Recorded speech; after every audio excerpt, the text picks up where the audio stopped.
Good morning students. Rajiv Gurukul में आप लोग का फिर से स्वागत है स्टूडेंट्स। आज आप लोग को हम पढ़ाएंगे एसी ब्रिज। तो एसी ब्रिज का स्टूडेंट ये आपका सेकंड लेक्चर है।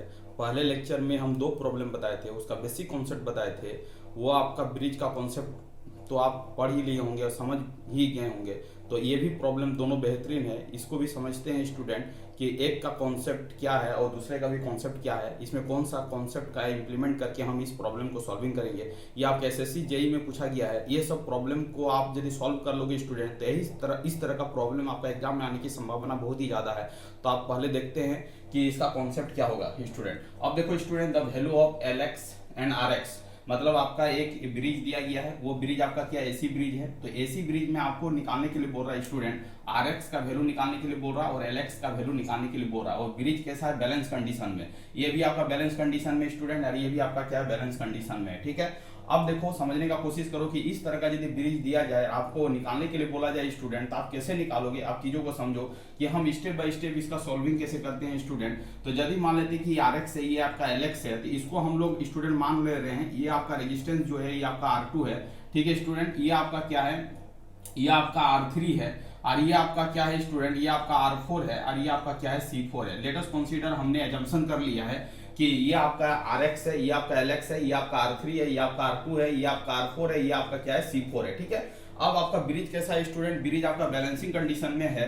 तो पिछले वीडियो में आप बता चुके हैं कि यदि ब्रिज बैलेंसिंग कंडीशन में होगा तो इसका इंपीडेंस और इसका इंपीडेंस को क्या करेंगे स्टूडेंट, मल्टीप्लाई करेंगे, और इसका इंपीडेंस और इसका इंपीडेंस को क्या करेंगे, मल्टीप्लाई करेंगे। तो रही मुद्दा कि ये आपका कनेक्शन कैसा है, तो आप ही बताओ ये कनेक्शन कैसा है, सीरीज कनेक्शन है स्टूडेंट। तो इसको हम लोग मान रहे हैं Z1, क्या मान रहे हैं स्टूडेंट, Z1। ठीक है, इसका इंपीडेंस को हम क्या मान रहे हैं स्टूडेंट, Z2 मान रहे हैं। ठीक है, इसका इंपीडेंस को क्या मान रहे हैं स्टूडेंट, Z3 मान रहे हैं। ठीक है, इसका इंपीडेंस को क्या मान रहे हैं स्टूडेंट, Z4 मान रहे हैं। ठीक है, अब देखो चीजों को समझो कि हम बेसिक कैसे कॉन्सेप्ट का इंप्लीमेंट करके हम इस प्रॉब्लम को सॉल्विंग कर रहे हैं। अब देखो स्टूडेंट, यदि Z1 का वैल्यू निकालने का कोशिश करेंगे तो या RX और LX का कनेक्शन कैसा है, सीरीज में है। तो आप ही बताओ कि यदि सीरीज में रहेगा तो इसको कैसे लिखेंगे, आप ही बताओ। तो RX प्लस क्या हो जाएगा, J ओमेगा, और क्या हो जाएगा आपका LX हो जाएगा। ठीक है, ये आपका Z1 का वैल्यू निकल चुका है स्टूडेंट। अब Z2 का वैल्यू क्या होगा, आप ही बताओ। तो Z2 का जो वैल्यू होगा वो आपका दिया गया है, Z2 इज इक्वल टू क्या होगा, R2 होगा।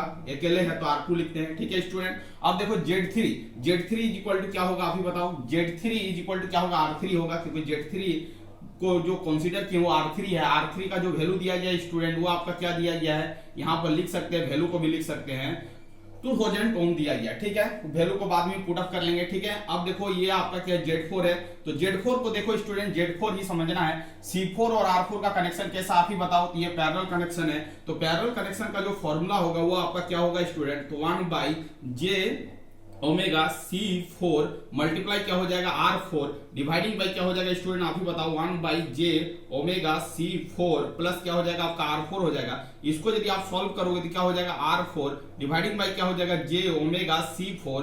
आप ही बताओ कि इसको यदि सॉल्व करेंगे स्टूडेंट तो J ओमेगा C4 और डिवाइडिंग बाई क्या हो जाएगा, 1 प्लस J ओमेगा C4 और क्या हो जाएगा आपका R4 हो जाएगा। ठीक है स्टूडेंट, अब देखो ये आपका ये पैरामीटर आपका कैंसिल हो गया, तो आप क्या लिख सकते हो, आप ही बताओ। R4 dividing by 1 plus J omega C4 और क्या लिखोगे बताओ, तो R4 लिखोगे। देखो आपका Z1 Z2 Z3 और Z4 का वैल्यू हम अपने यहाँ पर पूरा डिराइव करके फाइंड आउट कर दिए। अब ब्रिज यदि बैलेंसिंग कंडीशन में होगा स्टूडेंट, तो आप ही बताओ Z1 गुना क्या होगा, Z4 होगा। अब यदि मान लेते हैं कि ब्रिज आपका कैसा है, ब्रिज आपका बैलेंस कंडीशन में, ब्रिज बैलेंस कंडीशन कैसा है, ब्रिज आपका बैलेंस कंडीशन में है। तो ब्रिज यदि बैलेंस कंडीशन में होगा स्टूडेंट, तो आप क्या लिखोगे, हम पिछले वीडियो में बता चुके हैं कि यदि ब्रिज बैलेंस कंडीशन में होगा तो Z1 गुना क्या होगा आपका, Z4 होगा। Z1 गुना क्या होगा, Z4 होगा। तो आप यहाँ पर लिखो Z1 मल्टीप्लाई क्या होगा, Z4 होगा। और यदि ब्रिज बैलेंस कंडीशन में होगा तो Z2 गुना क्या होगा आपका, Z3 होगा। तो आप लिखोगे यहाँ पर Z2 गुना क्या लिखोगे, Z3 लिखोगे। आप ही बताओ कि Z1 का वैल्यू क्या है, उसको पुटअप करें यहाँ पर। तो आप भी बताओ कि RX प्लस क्या हो जाएगा, J ओमेगा और क्या हो जाएगा, LX हो जाएगा। ठीक है, अब देखो Z4 का जो वैल्यू है स्टूडेंट, आप ही बताओ Z4 का वैल्यू क्या निकाले हैं, आप ही बताओ कि ये होगा आपका R4 डिवाइडिंग बाई क्या हो जाएगा, 1 प्लस J ओमेगा और क्या हो जाएगा C4 और क्या हो जाएगा आपका R4 हो जाएगा। और Z2 का वैल्यू क्या है स्टूडेंट, R2 है। Z2 का वैल्यू क्या R2 है और Z3 का वैल्यू क्या है आपका R3 है। तो इसको क्या करो R3 करो, ठीक है। अब देखो इसको मल्टीप्लाई करोगे तो आप क्या कैसे मल्टीप्लाई करोगे, तो ये आपका R4 है और ये आपका क्या हो जाएगा RX हो जाएगा, ये आपका हो जाएगा J ओमेगा और क्या हो जाएगा आपका LX हो जाएगा। और इस नीचे वाले टर्म को इधर ले जाएंगे तो ये आपका यहाँ पर डिवाइड में है तो उधर जाएगा तो आपका स्टूडेंट क्या हो जाएगा मल्टीप्लाई हो जाएगा। तो 1 प्लस J ओमेगा और क्या हो जाएगा C4 और क्या हो जाएगा आप ही बताओ R4 हो जाएगा। अब देखो इसको यदि मल्टीप्लाई करेंगे स्टूडेंट तो यहाँ पर क्या हो जाएगा आपका R4, ये आपका क्या हो जाएगा RX और ये आपका क्या हो जाएगा R4 और ये हो जाएगा J ओमेगा और क्या हो जाएगा आप ही बताओ LX हो जाएगा। इसको यदि मल्टीप्लाई करोगे तो R2, ये आपका क्या हो जाएगा R3 और ये आपका क्या हो जाएगा आप ही बताओ J ओमेगा और क्या हो जाएगा C4 और क्या हो जाएगा आपका R4 और हो जाएगा आपका R2 और हो जाएगा आपका R3, ठीक है।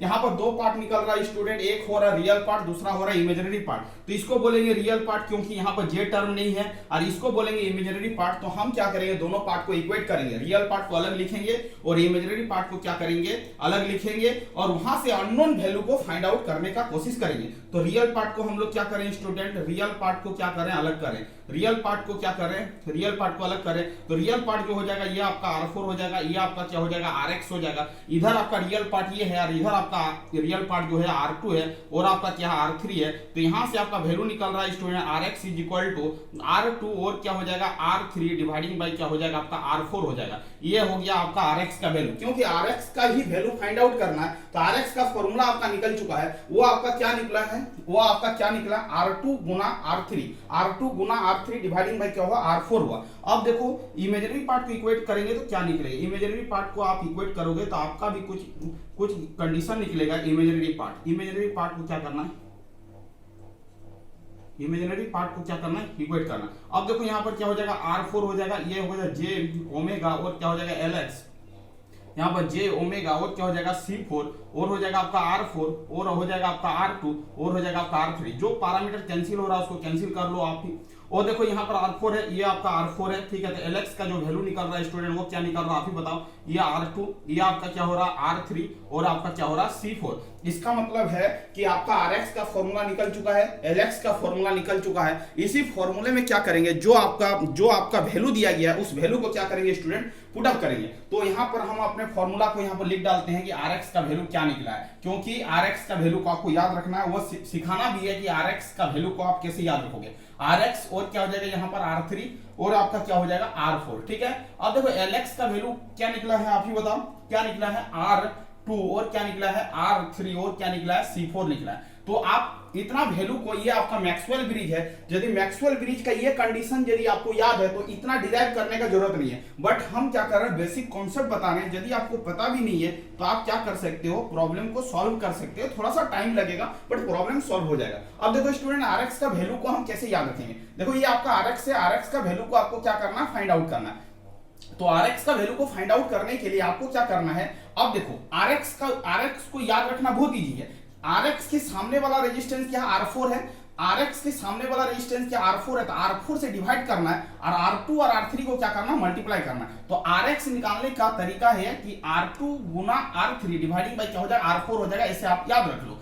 LX का वैल्यू को निकालना है, तो LX का वैल्यू को कैसे याद रखोगे, तो LX इज इक्वल टू क्या होगा R2 R3 और क्या होगा C4 होगा। इसका मतलब LX आप इजी भाषा में याद रख सकते हो। LX को फाइंड आउट करना है तो आपको इस मोमेंट में घूमना है, ये R2, ये आपका C4 और ये आपका क्या हो गया R3। इसका मतलब LX is equal to R2 C4 और क्या होगा R3 होगा और RX इज इक्वल टू क्या होगा R2 Guna R3 dividing by क्या होगा R4 होगा। इस तरह करके आप अपने दिमाग में सेट कर लो इसका फॉर्मूला क्या होगा। अब रही मुद्दा कि इसका प्रॉब्लम का सॉल्यूशन हम कैसे करेंगे। अब देखो मेरे पास फॉर्मूला अवेलेबल है, इसको स्टूडेंट क्या करते हैं साफ करते हैं। आपको यदि लिखना है तो आप लिख सकते हो, स्क्रीनशॉट भी ले सकते हो। अब इसको क्या कर रहे हैं साफ कर रहे हैं, यहां तक तो आपको समझ में आ ही गया होगा। अब हम फॉर्मूला डिराइव कर चुके हैं, अब इस फॉर्मूले में क्या करेंगे स्टूडेंट, वैल्यू को पुट अप करेंगे और उसका वैल्यू को फाइंड आउट करेंगे। अब देखो चीजों को समझो। अब देखो स्टूडेंट RX का वैल्यू को निकालना है, तो RX इज इक्वल टू क्या हो गया आपका R2 और आपका क्या हो गया R3 और R2 R3 डिवाइडिंग बाई क्या है R4 है। चलो अब R2 देखो, R2 का वैल्यू क्या है, R2 का वैल्यू क्या है 750 है तो 750 रखो, ठीक है। R3 का वैल्यू क्या है, तो R3 का वैल्यू जो है आपका 2000 है, चलो ठीक है। R4 का जो वैल्यू है वो आपका क्या है 4 और 30 है। इसको कैंसिल करो, ये आपका स्टूडेंट क्या हो रहा है, कैंसिल हो रहा है। 2 से इसको कैंसिल करेंगे तो ये 2 होगा, और 2 से इसको कैंसिल करेंगे तो ये हो जाएगा 3, और ये हो जाएगा आपका 7, और ये क्या हो जाएगा आपका ये हो जाएगा 7 हो जाएगा, और ये आपका क्या हो जाएगा 5 हो जाएगा। इसका मतलब इसका जो आंसर होगा स्टूडेंट वो क्या हो जाएगा आपका 375 हो जाएगा। क्या हो जाएगा 375, 2 से कैंसिल करो, 2 3 6 हो जाएगा, यहाँ 15 हो जाएगा, 2 7 14 और यहाँ 5, ठीक है। ये आपका 375 ओम आएगा। 375 कौन सा ऑप्शन में, ये वाला ऑप्शन हो सकता है, और तो कोई ऑप्शन नहीं है। इसको भी एलएक्स को भी निकाल लेते हैं, एलएक्स का वैल्यू क्या होगा। तो एलएक्स देखो, एलएक्स इज इक्वल टू क्या है R2 R3 और क्या है C4 है। R2 का वैल्यू को देखो, R2 का वैल्यू क्या है 758, ठीक है। R3 का वैल्यू क्या है आपका 2000 है, और C4 का वैल्यू क्या है स्टूडेंट 0.05 माइक्रो का मतलब होता है 10 के पावर -6, ठीक है। इस पॉइंट को हटाएंगे तो यहाँ पर 2 जीरो लिखेंगे, ठीक है। ये और ये आपका कैंसिल हो गया, तो 750 हो गया स्टूडेंट, यहाँ पर आपका 20 हो गया, ये आपका 5 हो गया, ये हो गया 10 के पावर -6, ठीक है। इसको सॉल्व करो तो 750 हो गया यहाँ पर, इसको सॉल्व करेंगे, इसको मल्टीप्लाई करेंगे तो क्या हो जाएगा 100 हो जाएगा, 20 × 5 100 हो जाएगा, ये हो जाएगा 10 के पावर -6, ठीक है। अब देखो 75 है, इसको गुना करेंगे तो 10 के पावर 1 2 3 0 होते 3 0 होगा, यहाँ पर क्या होगा 10 के पावर -6 होगा, तो ये 75 हो गया स्टूडेंट। और इसको सॉल्व करेंगे तो 10 के ये 3 है -6 से पावर ऐड होगा, तो 3 - 6 इज इक्वल टू क्या हो जाएगा -3 हो जाएगा। इसका मतलब है कि Lx का जो वैल्यू आएगा student, Lx is equal to आ जाएगा आपका 75 मिली हेनरी आ जाएगा। क्या हो जाएगा 75 मिली हेनरी आ जाएगा। तो आप देखो आपका कौन सा ऑप्शन होने जा रहा है। इसका मतलब स्टूडेंट इस प्रॉब्लम का जो आंसर होगा वो आपका क्या होगा ए होगा, क्योंकि आपका Rx का भी वैल्यू निकल चुका है। Rx का वैल्यू 375 आया और Lx का वैल्यू क्या आया 75 मिली हेनरी आया। इसका मतलब इस प्रॉब्लम का आंसर जो होगा वो आपका क्या होगा ए होगा। अब देखो स्टूडेंट, हम प्रॉब्लम 1 और 2 को एक साथ क्यों लिए हैं। आप देखो ये कुछ भी नहीं है, ये देखो यहाँ पर डिटेक्टर यहाँ पर लगा हुआ इस वे में लगा हुआ है, बट यहाँ पर गैल्वेनोमीटर या डिटेक्टर इस वे में लगा हुआ है। अब देखो चीजों को समझो कि दोनों प्रॉब्लम सेम है। ये आपका 18 में पूछा गया, ये आपका 17 में पूछा गया। आप प्रॉब्लम को देखो कि प्रॉब्लम में कोई भी ज्यादा सा अंतर नहीं है, आपका प्रॉब्लम यही है। आपको समझना है कि आप कैसे सॉल्विंग करोगे। देखो ये Rx है, ये आपका Lx है, यहाँ पर ये आपका मान लो ये आपका क्या है R3 है, ये कंसीडर कर लो R2 है, ये आपका C4 है, ये R4 है। देखो यहाँ पर भी कैपेसिटर है, यहाँ पर रेजिस्टेंस, यहाँ पर रेजिस्टेंस, यहाँ पर रेजिस्टेंस, ये Rx और Lx है। इसका मतलब ये यदि मैक्सवेल ब्रिज है तो ये भी आपका स्टूडेंट क्या है मैक्सवेल ब्रिज है। यदि ये मैक्सवेल ब्रिज है, ये भी मैक्सवेल ब्रिज है, तो फॉर्मूला आपका ही लगेगा। अब देखो इस प्रॉब्लम को हम सॉल्विंग करते हैं स्टूडेंट, आप ध्यान दो। अब देखो इस चीजों को समझो, ये आपका क्या है, ये आपका क्या है Z1 है, इसको Z1 कंसीडर कर लो। इसको क्या कंसीडर कर लो, आप कंसीडर कर सकते हो Z3, इसको आप कंसीडर कर सकते हो आप Z2, और इसको क्या कंसीडर कर सकते हो स्टूडेंट Z4 कंसीडर कर सकते हो, ठीक है। अब देखो इस वैल्यू को आप R2 कंसीडर कर लो, कोई दिक्कत वाली बात नहीं है। इस वैल्यू को आप R3 कंसीडर कर लो, इस वैल्यू को आप R4 कंसीडर कर लो, और इस कैपेसिटर का वैल्यू को आप C4 कंसीडर कर लो, ठीक है। फॉर्मूला को डिराइव नहीं कर रहे हैं क्योंकि ऑलरेडी मेरा फॉर्मूला हम डिराइव कर चुके हैं। हम सीधे फॉर्मूला को यूज करेंगे और उस वैल्यू को फाइंड आउट करेंगे। देखो student Rx is equal to क्या हो जाएगा, आप ही बताओ R2 और क्या हो जाएगा R3 और आपका क्या हो जाएगा R4 हो जाएगा। फिर एक बार बता रहे हैं Rx का वैल्यू को कैसे याद रखना है। तो Rx is equal to R2 multiply R3 divided by क्या होगा R4 होगा। अब देखो स्टूडेंट R2 का वैल्यू कितना है 30 है, R3 का वैल्यू क्या है 50 है, और R4 का वैल्यू क्या है, तो आप ही बताओ R4 का वैल्यू क्या है 60 है। इसको कैंसिल करो, इसको जो भी कैंसिल करोगे तो ये हो जाएगा आपका 2, और ये आपका क्या हो जाएगा स्टूडेंट, इसको कैंसिल करोगे तो ये आपका हो जाएगा 25। क्या हो जाएगा 25, ये क्या हो जाएगा आपका 25 ओम आ जाएगा। इसका मतलब है स्टूडेंट इस प्रॉब्लम का जो सॉल्यूशन होगा ये आपका 30, ये आपका 50, और ये आपका क्या हो गया 60। 30 से कैंसिल करेंगे 2, और 2 से कैंसिल करेंगे ये आपका क्या हो जाएगा 25 हो जाएगा। इसका मतलब यहाँ पर ऑप्शन में कुछ मिसमैचिंग है। चलो कोई बात नहीं है, ऑप्शन को देखना नहीं है, ऑप्शन में भी गलत भी हो सकता है। Lx का जो वैल्यू होगा स्टूडेंट, Lx का जो वैल्यू होगा वो आपका क्या होगा R2 और आपका क्या होगा R3 और आपका क्या होगा C4। अभी बताओ R2 का वैल्यू क्या है स्टूडेंट, ये आपका 30 है, R3 का वैल्यू क्या है 50 है, C4 का वैल्यू क्या है आप ही बताओ 20 माइक्रोफैराड है, तो माइक्रो को इसको कन्वर्ट कर लेंगे। अब देखो इसको मल्टीप्लाई करो, ये आपका क्या हो जाएगा 5 3 जा 15 और 2 से मल्टीप्लाई करेंगे तो 30 और 1 2 3 0 1 2 3 0 हो जाएगा, ये हो जाएगा आपका 10 के पावर -6।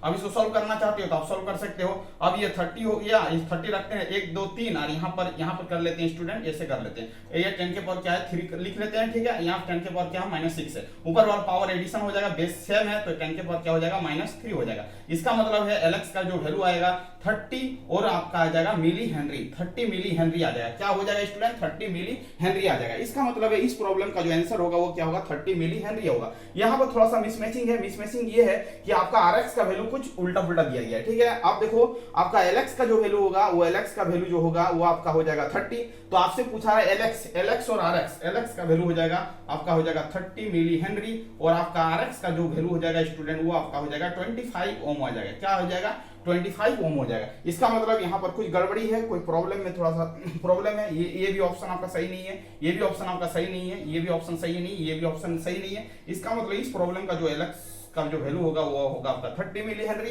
और RX का जो वैल्यू होगा स्टूडेंट वो आपका क्या होगा 25 ओम होगा। क्या होगा 25 ओम होगा। क्या होगा 25 ओम होगा, ठीक है। एक बार स्टूडेंट हम मैचिंग भी कर, सॉरी स्टूडेंट थोड़ा सा गलत हो चुका है, थोड़ा सा गलत किया ये हो चुका है कि हमने क्वेश्चन को थोड़ा सा मतलब मिसमैचिंग लिखा है। 46 है, ये आपका क्या है यहाँ पर कुछ डाटा में मिसमैचिंग है इसीलिए थोड़ा सा गड़बड़ हो रहा है। कोई दिक्कत वाली बात नहीं है, प्रॉब्लम सही है बट मेरे डाटा के अनुसार क्या है ये आंसर होगा, ठीक है। ये आंसर नहीं होगा, मेरे डाटा के अनुसार थोड़ा डाटा में मिसमैचिंग है तो कोई दिक्कत नहीं है। हम लोग कॉन्सेप्ट सीख रहे हैं तो कॉन्सेप्ट सीख रहे हैं तो इसका मतलब है स्टूडेंट LX का जो वैल्यू होगा वो 30 मिली हेनरी होगा और RX का जो वैल्यू होगा वो क्या होगा 25 ओम होगा। तो इस तरह का प्रॉब्लम को हम लोग इसी तरह सॉल्विंग करेंगे स्टूडेंट, क्योंकि आपका ये मैक्सवेल ब्रिज का कॉन्सेप्ट का प्रॉब्लम था तो आज हम ब्रिज का प्रॉब्लम को सॉल्विंग कर रहे हैं। क्योंकि SSC JEE में आपका ब्रिज से प्रॉब्लम आता ही आता है, यहाँ से 2 या 3 प्रॉब्लम आएगा ही आएगा।